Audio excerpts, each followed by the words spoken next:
I mi smo ovih dana u Osijeku pozdravili 1200 tamburaša. Ukupno 30 tamburaških orkestara. Prebogat život doajena hrvatske tamburaške glazbe Julija Đule Njikoša počinje 9. travnja 1924. u Osijeku. Premda je desetljećima živio u Zagrebu, ostao je neraskidivo vezan za glazbene korijene i svoj Osijek.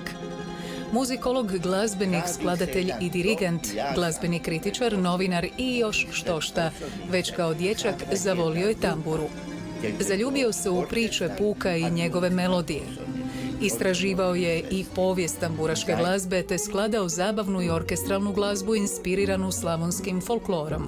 Od 1951. urednik je Narodne glazbe na Radio Osijeku. Bio je osnivač i dirigent Slavonskog tamburaškog orkestra Pajo Kolarić.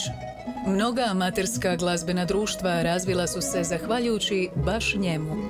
Kao melograf i muzikolog tijekom više od 70 godina djelovanja zapisao je oko 4000 narodnih pjesama, kola i poskočica, te priča iz narodnog života.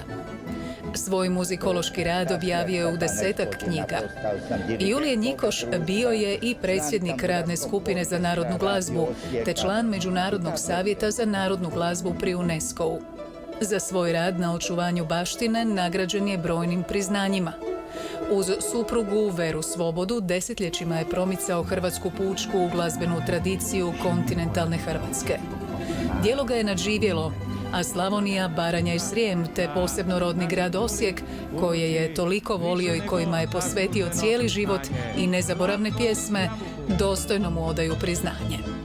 Njemu u čast proslavljeni Zagrebački tamburaški orkestar Gaj pokrenuo je glazbeni memorijal Julije Njikoš.